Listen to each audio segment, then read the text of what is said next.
तो हर हफ्ते सोचता हूँ कि आपके पास कुछ खुशखबरियां लेके आऊंगा जिससे आपके अंदर आनंद की लहर दौड़ जाए, लेकिन ये कम बखत मार्वल वाले डिले पे डिले डिले पे डिले डिले पे डिले करते जा रहे हैं। क्या है, क्यों है, कैसे है, आगे बात करेंगे। रोस्ट वर्स अभी तो शुरू हुआ है। तो मौकाए वारदात में तजब्बों की जालिमा ने महबूबा से ये पूछा कि स्ट्रेंजर थिंग्स के सीजन 5 का क्या हाल है। तो बस क्या था, मेकर्स ने जवाब दिया कि आ रहा है। उन्होंने कहा कि स्ट्रेंजर थिंग्स का सीजन 5 जो है उस पर हमने काम करना शुरू कर दिया है, जो हमको 2025 तक देखने को मिलेगा। लेकिन इससे भी ज्यादा उन्होंने कहा कि उन्होंने स्ट्रेंजर थिंग्स सीजन 5 को इस तरह से लिखा है जिसको देखकर आपको ऐसा महसूस होगा कि इसके सीजन 1 और सीजन 4 ने आपस में किया और उनका बच्चा हो गया जिसको किसी ने स्टेरॉइड्स दे दिए और फिर वो बॉडी बिल्डर बन गया। मतलब मेरी तो है नहीं फिलहाल, लेकिन ऐसा महसूस होगा। और देखिए डफर ब्रदर्स, मैं समझ गया कि आप किस चीज की तरफ इशारा कर रहे हैं एंड हम उसके लिए तैयार हैं। फिर इसके बाद रॉक भाई साहब संडे की चीट मील करते करते डीसी की हायरार्की बदलने चले थे। कुछ हुआ नहीं हुआ, अपनी हायरार्की बदल बैठे। ऐसा लग रहा है पिछले कुछ दिनों में जैकरी लेवाई को माता आ चुकी है। उन्होंने पता नहीं इंस्टाग्राम लाइव और दुनिया जमाने में जा जाके ऐसा रबड़ी रोना शुरू किया है कि क्या बताऊं मैं। And I don't blame him actually, क्योंकि जो चीजें सामने आई हैं वो बहुत ही ज्यादा खतरनाक है। ये कहानी एक्चुअली में स्टार्ट हुई है शज़ाम 2 के पोस्ट क्रेडिट सीन से। अगर आप लोग नहीं जानते हैं तो शज़ाम 2 के पोस्ट क्रेडिट को लेकर स्पॉयलर्स हो सकते हैं। अगर आप लोगों ने नहीं देखा तो यहाँ पे रुक जाना। तो वहां पर जो कैरेक्टर्स ने कैमियो किया था, एक्चुअली में उनकी जगह साइक्लोन और हॉकमैन, 2 कैरेक्टर्स जो ब्लैक एडम में थे, वो कैमियो करने वाले थे। लेकिन उनको रॉक भाई साहब ने रोक दिया क्योंकि वो ब्लैक एडम को शज़ाम से कनेक्ट नहीं करवाना चाहते थे in any way possible.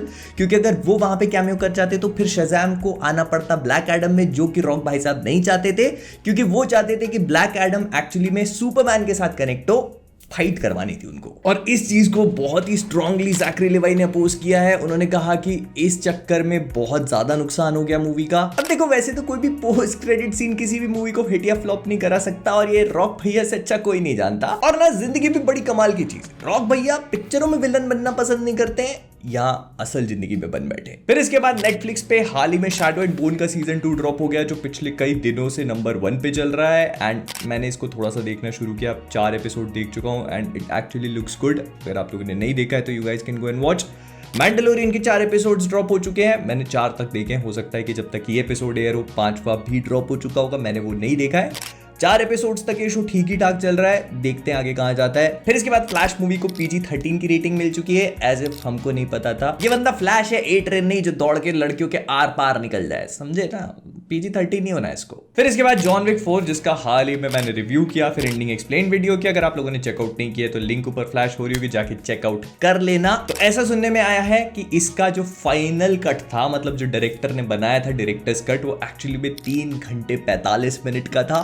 And अगर आप सबका तो नहीं पता, मैं उस कट को देखने के लिए पूरी तरह से तैयार था। डायरेक्टर साहब, आप एक बार लगा के तो देखते थिएटर में, हम बैठे रहते। Speaking of run times, guardians of the Galaxy का फाइनल रन टाइम 2 घंटे 29 मिनट का है। मतलब ये लगभग 2.5 घंटे की मूवी है, जो इसको गार्डियंस की सीरीज में सबसे लंबी मूवी बना देता है। जेम्स गन ने इस बात को कंफर्म किया और कहा है कि मैं प्रॉमिस करता हूं कि इसका एक भी मिनट वेस्टेज नहीं है। हमने जितना भी हो सकता है सारा का सारा फैट ट्रिम कर दिया है, और ये लेंथ मूवी के कैरेक्टर आर्क्स को जस्टिफाई करने के लिए बहुत ही ज्यादा जरूरी थी। I don't mind. 2.5 घंटे की पिक्चर अगर अच्छी है तो चलेगी, पर 10 मिनट बेबी ग्रूट का डांस चाहिए। कौन बोल रहा है कि इसमें भी जेम्स गन की बीवी है?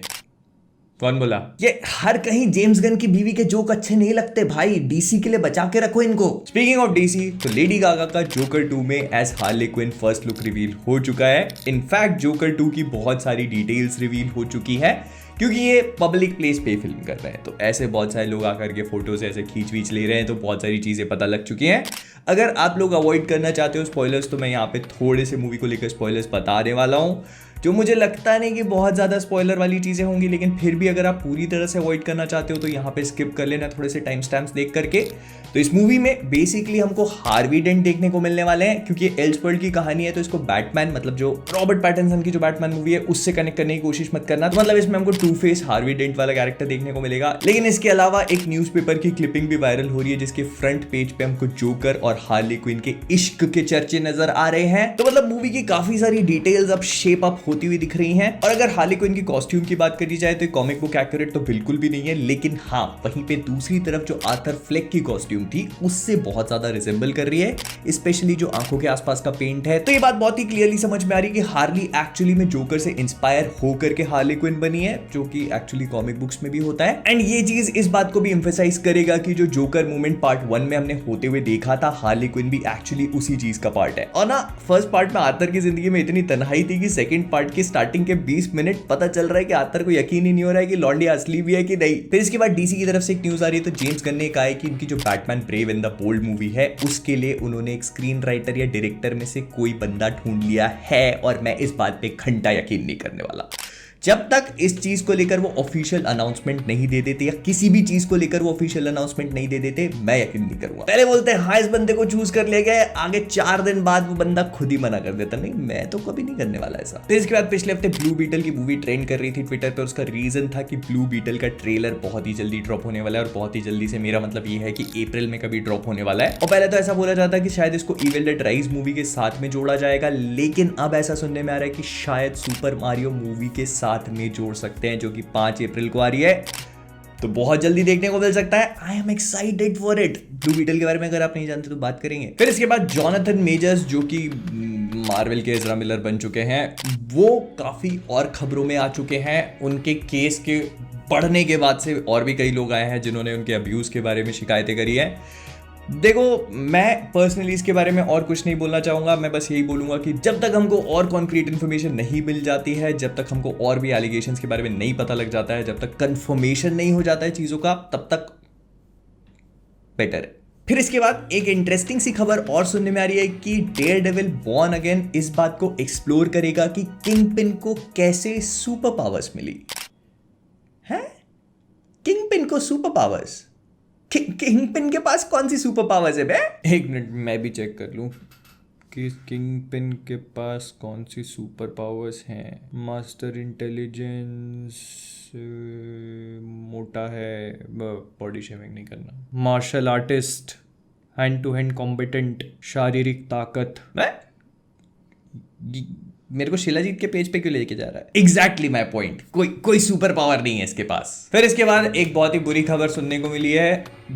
जेफ लवनेस जो बोलना चाहे उसको बोल लेना, इन्होंने इस बात का कंफर्मेशन दिया है बेसिकली कि ब्लेड जो है वो कैंग डायनेस्टी में अपीयर नहीं होंगे। इससे ज्यादा अच्छे से मैं इस खबर को प्रेजेंट नहीं कर सकता था, दुखद है लेकिन है।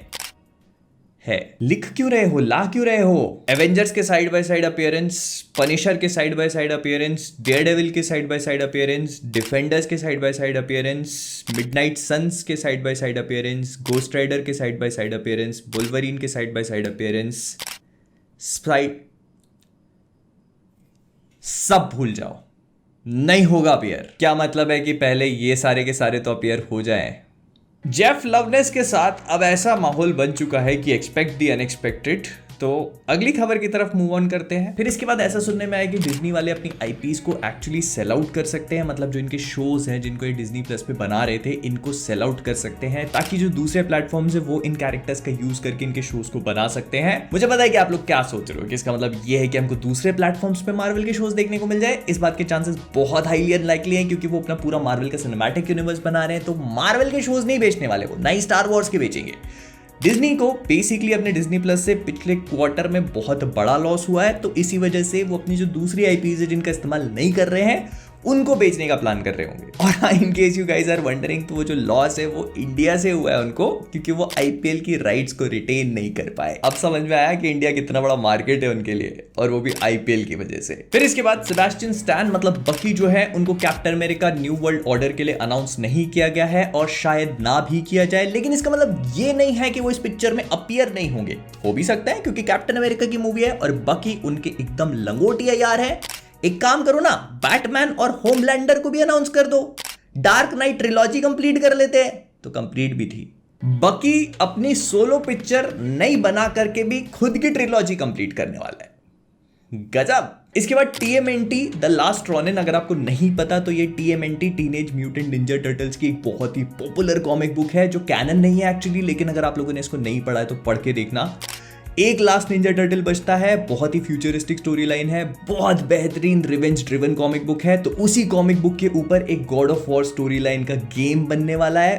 I am excited for it. फिर इसके बाद जेना ऑर्टेगा के सिम्स जितने भी देख रहे हैं वो सब के सब अपनी कुर्सियों से खड़े हो जाएं, क्योंकि खबर आ चुकी है। तो ऐसा सुनने में आ रहा है कि Jenna Ortega basically Daredevil Born again में कास्ट करी जा सकती हैं, और वो भी छोटे मोटे नहीं बल्कि व्हाइट टाइगर के रोल में। जिन लोगों ने भी अल्टीमेट स्पाइडरमैन का एनिमेटेड शो देखा है वो व्हाइट टाइगर के बारे में बहुत ही अच्छी तरह से जानता होगा। तो ऐसा सुनने में आ रहा है, ये काफी पुरानी रूमर थी जिसको अब फिर से हवा मिलनी शुरू हो चुकी है कि जेना ऑर्टेगा को डेयरडेविल बॉर्न अगेन में व्हाइट टाइगर के रोल में कास्ट किया जा चुका है या कास्ट करने वाले हैं, पता नहीं, हो सकता है, देखते हैं। फिर इसके बाद फैंटास्टिक फोर डायरेक्ट करने वाले डायरेक्टर मैट शैकमैन ने फाइनली इस मूवी के बारे में हमको थोड़ी सी डिटेल दी। ये बंदा जेब से फैंटास्टिक फोर के बारे में कुछ निकालने को ही तैयार नहीं है। तो फाइनली इन्होंने कहा कि कास्टिंग के बारे में तो कुछ नहीं बोलूंगा मैं। इन्होंने कहा कि फैंटास्टिक फोर की जो पिक्चर है वो बेसिकली इनके फैमिली वाले एस्पेक्ट पे ज्यादा फोकस करने वाले, which I think is what actually this movie should be all about, क्योंकि फैंटास्टिक फोर की पिक्चर फैमिली है। पिन डीजल तो नहीं सुन रहे। और आखिरकार आती है हमारे लोकी भाई की खबर। तो देखो, लोकी का शो पुश होके बहुत आगे बढ़ चुका है। बहुत आगे से मेरा मतलब है सितंबर तक जा चुका है, और इस बात का कंफर्मेशन मिल चुका है हमको। ओवन विल्सन जो कि मोबियस का कैरेक्टर प्ले करते हैं, उन्होंने रिसेंटली दिए हुए एक इंटरव्यू में कहा कि लोकी जो है वो प्रोबेबली हमको इस साल मतलब 2023 के समर या फिर सितंबर में देखने को मिलेगा, विच एक्चुअली मेक्स सेंस, क्योंकि इससे पहले तक लोकी की रिलीज डेट को 2023 समर बताया जा रहा था, फिर इसको कमिंग सून कर दिया गया और उसके बाद कुछ नहीं पता। एंड हम सभी लोग जानते हैं कि उससे पहले हमको सीक्रेट इन्वेजन भी देखना है, जिसके बारे में हमको कुछ भी नहीं पता। उसका 5, 6, 7 महीने पहले एक छोटा सा ट्रेलर टीजर देखने को मिला था, उसके बाद इसकी रिलीज डेट के बारे में कोई खबर नहीं है। एंड ऐसा सुनने में आ रहा है कि इसकी रिलीज डेट भी जून जुलाई के आसपास होने वाली है। तो अगर वो जून या जुलाई में आता है तो इसको ब्रीदिंग रूम देने के लिए थोड़ी सी स्पेस दी जाएगी। तो ऐसे में लोकी का सितंबर में एयर करना थोड़ा ज्यादा मेक सेंस करता है, बट हमारे लिए तो दुख की बात ही है, क्योंकि सितंबर को आने में तो बहुत समय है अभी, कैसे जिएंगे तब तक। और मैं पूरा वीडियो कंप्लीट करके एडिट करके अपलोड करने वाला था कि चैन से जीने तो देना नहीं अपने को, तो नई न्यूज ड्रॉप कर दी। सबसे पहले तो किंग पिन की ऑफिशियल इमेज रिवील हो गई है। विल्सन फिस्क थोड़ा सा वजन कम करके आ गए। तो इस फोटो को देख के बहुत सारे लोगों ने बोला कि भाई एको ने गोली मारी थी, उसका क्या हुआ, आंखें वाखें एकदम ठीक हो गई। तो देखो, सबसे पहली चीज ये कि हो सकता है कि एक फ्लैशबैक सीक्वेंस हो, क्योंकि इसमें किंग पिन थोड़े से डिफरेंट दिख रहे हैं। और दूसरी चीज ये कि एको ने जब इनको गोली मारी थी तब वो 2025 का विंटर था। Daredevil Born Again take place करेगा 2026 में। दोनों में थोड़ा सा टाइम जंप है। कॉमिक बुक्स में भी जब एको गोली मारती है उसके बाद किंग पिन थोड़ा रेस्ट लेते हैं और पूरी तरह से हील हो जाते हैं। Comic book super hero movies है, या आधा यूनिवर्स चुटकी बजाने पे खत्म हो रहा है, चुटकी बजाने पे वापस आ जा रहा है। आई ट्रांसप्लांट लेना एक वो भी गैंगस्टर माफिया के लिए शनिवार को खीर खाने जैसी बात है। फिर इसके बाद एक और खबर आ गई जिसमें हमको ये पता लगा कि बेसिकली सीक्रेट इन्वेजन की रिलीज डेट पता चल गई है। इसमें कंफर्मेशन तो कोई नहीं, मैंने जैसे बोला कंफर्मेशन हमको आज की डेट में नहीं मिलता है। तो डिज्नी प्लस की ऐप जो है यूएस में, उसमें सीक्रेट इन्वेजन की रिलीज डेट 21 जून अचानक से पता लग गई। उस पर लिखा आ गया कि 21 जून है। एंड ऐसा स्पेक्यूलेटेड भी है कि बहुत ही जल्दी इसका ट्रेलर भी हमको देखने को मिल सकता है। फिर इसके बाद एक खबर ये है कि लिव टेलर जो कि इनक्रेडिबल हल्क 2 में हमारे लव का लव थी, वो कैप्टन अमेरिका 2 में बेटी रॉस का रोल प्ले करने के लिए रिटर्न कर रही हैं। अब तो मुझे ऐसा लग रहा है कि इस पिक्चर का नाम कैप्टन अमेरिका 4 है क्यों? सारे के सारे तो हल्क के ही कैरेक्टर है। इनक्रेडिबल हल्क 2 बोलो इसको। वीडियो आएगा, चिंता नहीं करना, इसी टी शर्ट में शूट किया है। तो विद दैट बीइंग सेड हम लोग इस वीडियो को यहीं पे रैप अप करेंगे। मुझे पता है कि रोस्ट फर्स्ट का वाला एपिसोड थोड़ा सा लंबा बन गया। अगर आपको पसंद आया तो लाइक कर देना, शेयर कर देना। तो जाने से पहले कॉमिक वर्स से मैं हूं मोहित, और आप सभी लोग as always keep being awesome. और हाँ, मुझे कमेंट्स में बताना कि आपको क्या लगता है कि भाई कमेंट्स में क्या बताएंगे लोग, कुछ अपनी मर्जी से जो बताना है बताना, नहीं बताना bye tata and as always keep being awesome. तो दोस्तों, ये मेरा भतीजा है। दरअसल ये भी नल्ला और बेरोजगार है, इसके पास भी कोई रोजगार नहीं है। बता भाई, क्या चक्कर है, क्या चाहिए तुझे? मैं बड़े होके सुपर हीरो बनना चाहता हूँ, दुनिया की रक्षा करना चाहता हूँ। बड़े होके सुपर हीरो बनना चाहता है?